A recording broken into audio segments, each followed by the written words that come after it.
Glad that you're here with us this morning. I did wear a mask whether they worked or not, but and I don't know. We have about 21 residents right now dealing with COVID and 5 staff. So I was there yesterday quite a lot with housekeeping and dietary and things. So I've been around it. I won't be around you. This is about as close as I'll get today. Now, if you're convicted and you need to come forward today, that's okay. I'll still stay away from you. So I don't want you to feel like you can't come forward. But anyway, we're doing well. I mean, it is a situation where we're dealing with pretty mild stuff, runny nose and a little bit of congestion. So I'm thankful for that it's not a more progressive. Hopefully within the week we'll be back settled in and going. But anyway, I didn't want to be, blamed for all of you guys if I run around here coughing.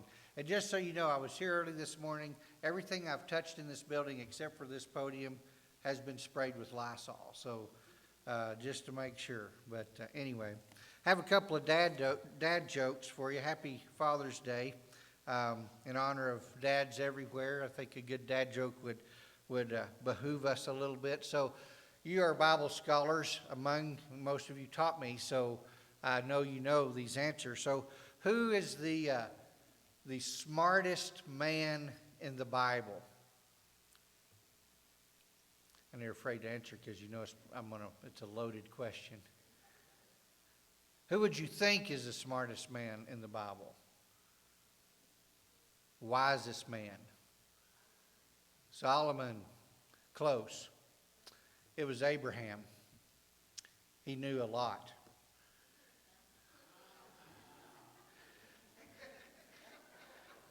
Lot. His nephew. Okay. All right.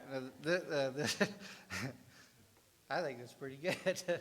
But anyway, okay. Second one is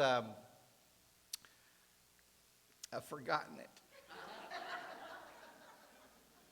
I may have to come back at the end with that one. Let me think. Oh, I know what. Where do bad rainbows go? Elena's already nodding her head. Where do bad rainbows go? They go to prison. But don't worry, it's a light sentence. All right. I know at least one in here is thrilled that I did that. So, also the one who made me a father, very thankful for her. But I'm not going to pick on fathers so much. I think this applies to dads. I think it applies to all of us. And so I want to kind of look at it that way. But I was reading an article this morning on my phone with Fox, and it was an article about fatherhood and the crisis that we are in the United States. And they were quoting that 18.5 million kids do not have an active father in the home. That's 5%, 6% of our population in the United States. And then that multiplies as those things continue to get lost.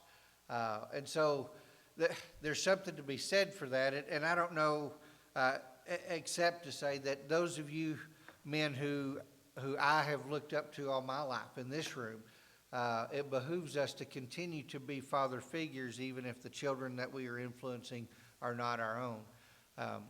There's a lot of kids who need that. And we have some challenges. The family has been under attack for a long time. And so it will behoove us who are believers to hold to what God has established as family and strive to help as we journey this life and see darkness continue to surround.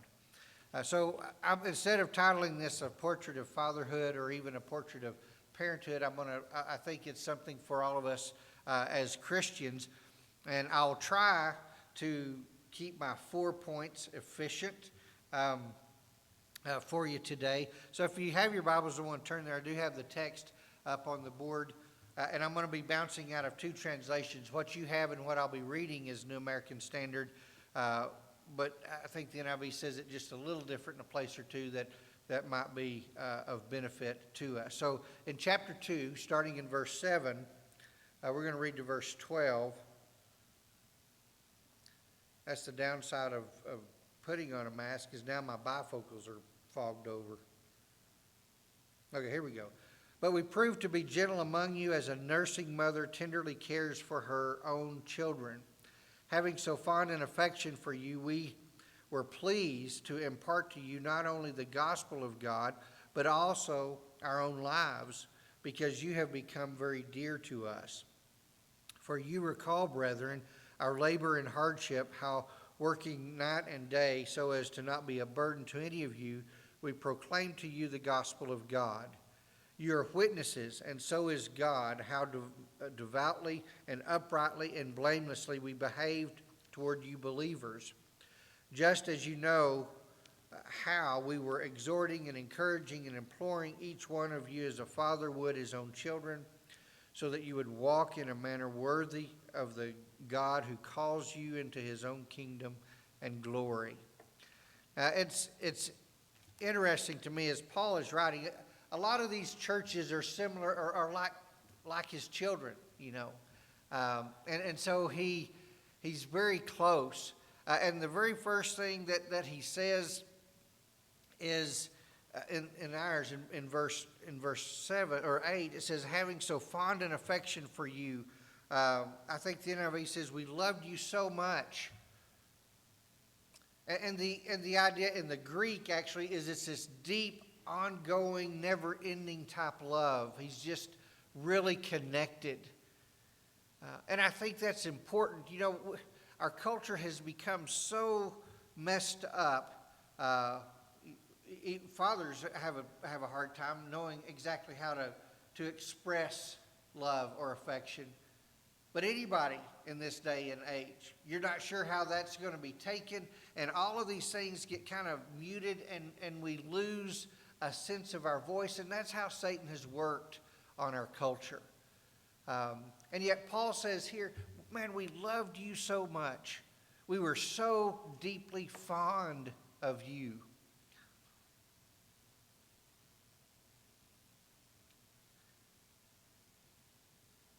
And we as Christians need to be willing to express that. We for sure need to be able to express that in our families. I understand the challenges and the difficulties with that. But man, how important is it that we express that? I'm finding working where, and it's not new. It's just in a different setting than before, just because of the number of moving parts at the nursing home. But I'm finding, quite honestly, whether I deal with staff or residents or family members, one of the greatest challenges is how we communicate and what we communicate. Some of what we communicate is through body language, and I understand the challenges and regulations that we have with, like, even wearing a mask. But I also understand that I have an audience there that half of them are very hard of hearing, who have gotten used to reading lips. And in the last 2 years, that has been wiped out as far as communication. And then add on to that just the apprehension of communicating a feeling and how that will be taken. You see the mess we're in. And I love this little text. I know this doesn't really present itself almost as a portrait for fathers or even parents, but I think it applies not only in our homes. We should be expressing our love to our children. We should be able to express our great compassion, our great love for people, but especially in our families, especially even in this family. Because when we miss those opportunities to communicate, there's a lot of valuable things that are lost. We might be surprised.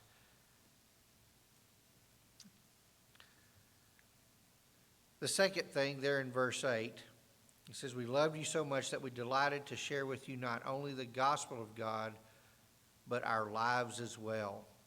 The second thing that would apply to dads, would apply to mothers, it applies to us as Christians who he's writing to, is to have a life that's transparent. Notice how that sentence works out. I'll read it in both. "Having so fond an affection for you, we were pleased to impart to you not only the gospel of God, but also our own lives."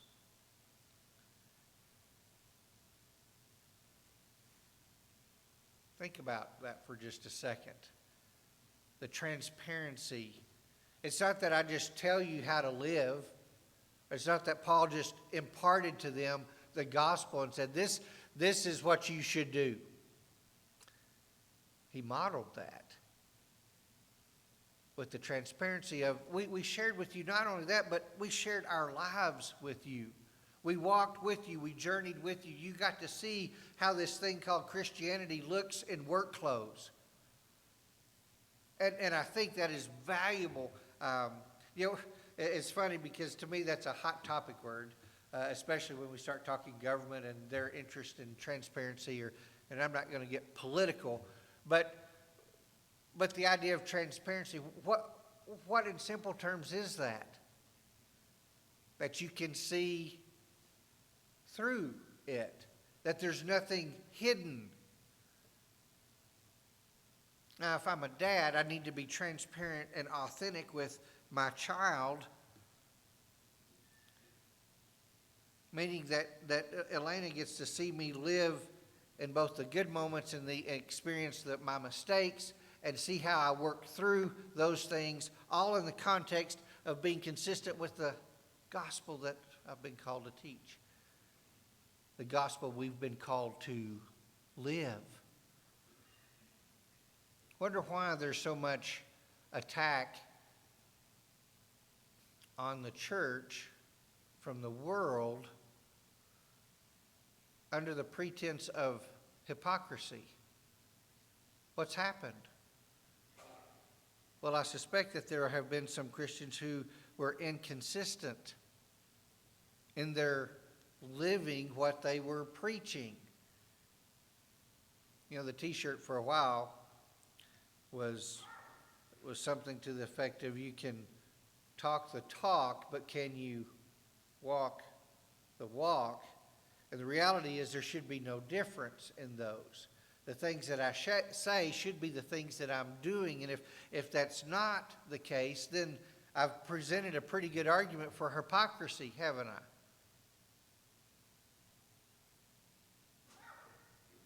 He says, we didn't just come to preach, we came to live with you. We shared our lives with you.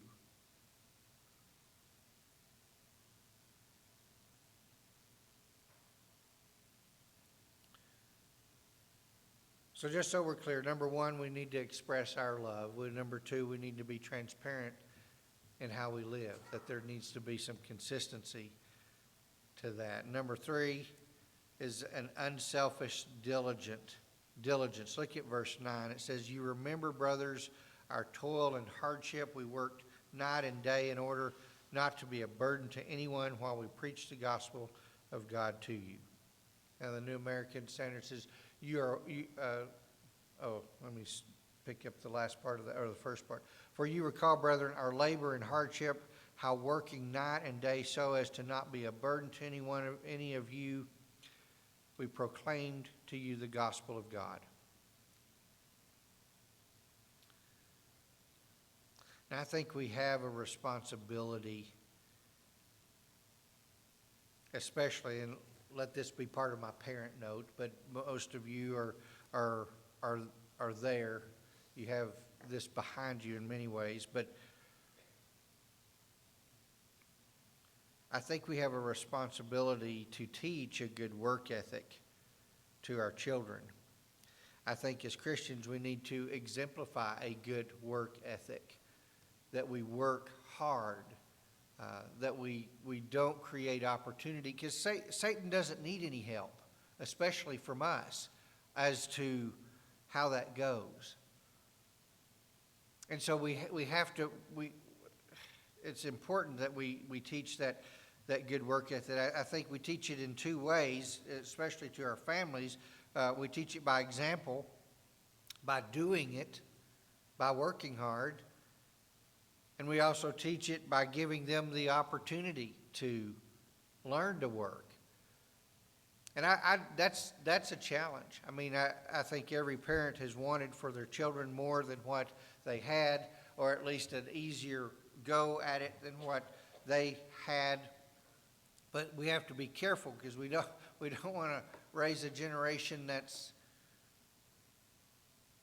doesn't know how to work, that may feel entitled to things that they have not worked for. Maybe a challenge, huh? It may partly be there. But look at how these things progress. He talks about expressing a love to them. He talks about living his life in front of them. He talks about the fact that he worked hard because he didn't want to be a burden to them.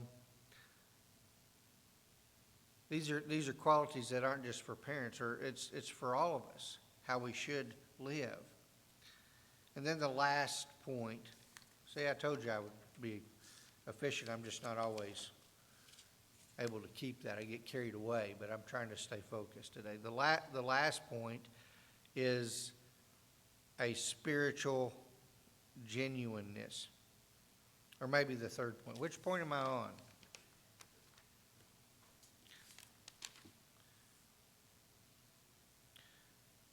Okay, so there's 5 points, not 4. Sorry, Mitchell, I got saved there. Okay, so point number 4, I had mismarked up. So, all right, so is genuine spirituality. Notice what he says there in verse 10. He says, "For this reason we also constantly thank God that when you received the word of God, which," I'm reading verse 13. "You are a witness, and so is God, how devoutly and uprightly and blamelessly we behaved toward you believers." NIV, "You are witnesses, and so is God, of how holy, righteous, and blameless we were among you who believed." Now notice what he says here. First of all, they preached the gospel. Secondly, you witnessed on how we lived. And finally, we lived holy, blameless lives among you. Spirituality was important to Paul. And that's the challenge in our culture is, is being spiritual. Sorry. I'm not sick. I choked on the cracker earlier, and it's been bothering me ever since. And that lends itself to the challenge with hypocrisy, doesn't it? Living a life that is spiritual, that godly things are important to us, that we choose to live righteous lives, that reflect the will of God according to his word, and we choose to yield ourselves. Like we sang the song just earlier, I surrender. How much do you surrender? Now you sang it, so I surrender all. Now, I'm not going to go smashing toes here, because I'd be the first one. But do we really? Do our lives reflect that surrender? that spiritual openness to God that calls me to a holiness, a set apart life compared to how everybody else lives.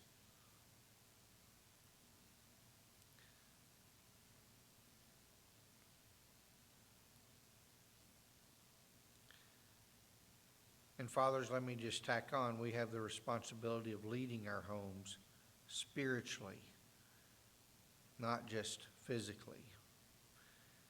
And that's the challenge in a culture that has done away with the nucleus of the family, that has challenged the notions of a mom and a dad and children living together, working together. When that is all out of sync, it makes some of this a little bit hard to explain, because we've got to get some of that back together.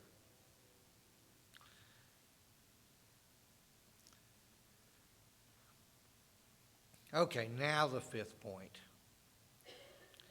is having a positive influence.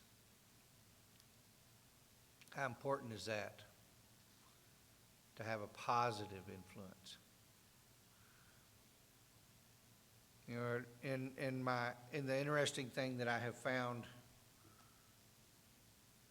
with communication is it's more than just the words we say. It's how we say things. It's the tone in which we use that can have an impact, that can have influence. Notice verse 12.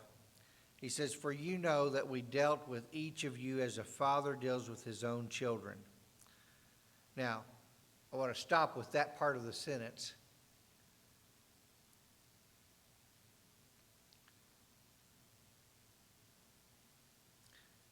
Because in Paul's estimation, this is how a father dealt with children. This was the standard, you see. And notice what it was: encouraging, comforting, and urging you to live lives, now this is verse 12, worthy of God who calls you into his kingdom and glory.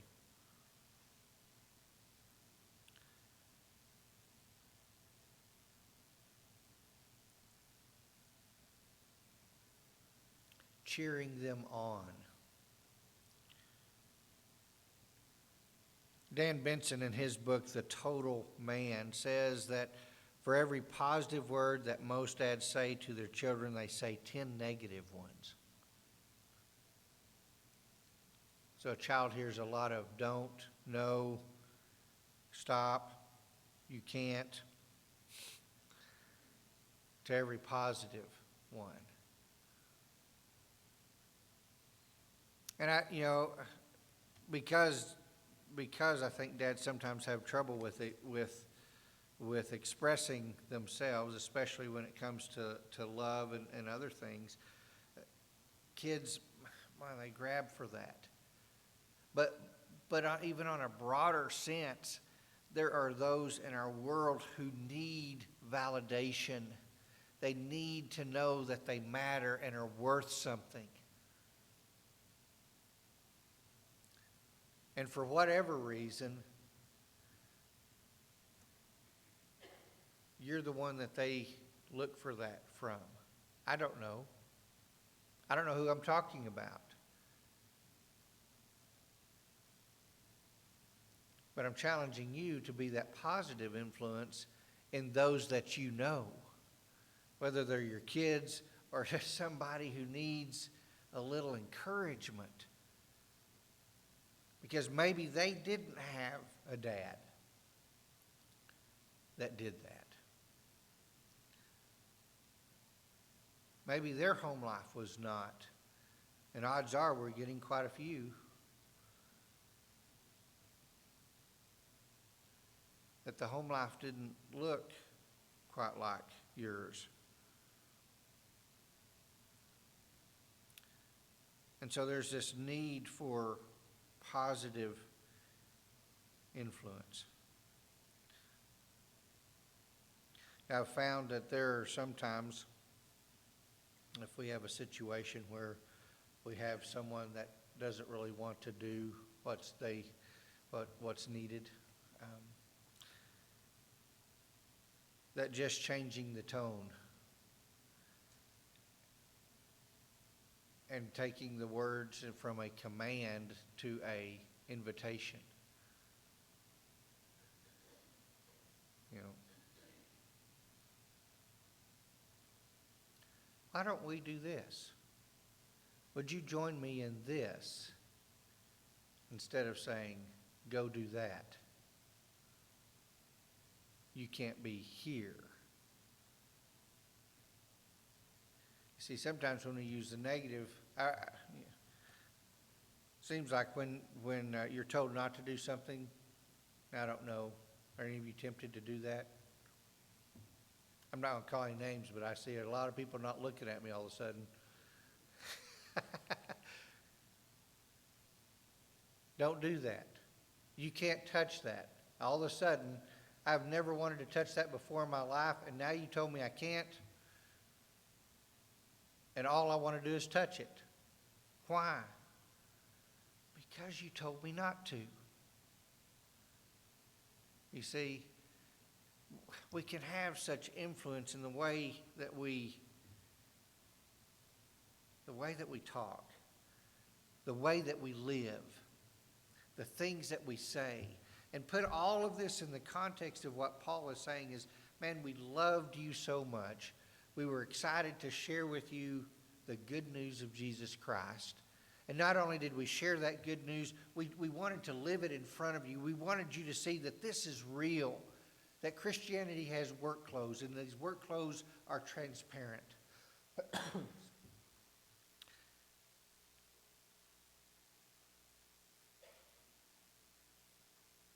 And we want to be a positive influence. We want to encourage. Sorry, I'm about to cough again. Okay, don't go to this wall either. Everybody stay away from up here. That we want to live spiritual lives, that we want to work hard, to not be a burden, that we want to do the things. And there'll be times when we need each other, and that's what each other's for. And so think about that. You know, I've dealt with a lot of things this past week that I was not prepared to deal with, and I'm reminded of the value of each life. I'm reminded of the brevity of life, that we are frail, that it's important that we say to each other the things that we need to say to each other, that we need to live lives that are impactful for others. Because we really don't know, do we?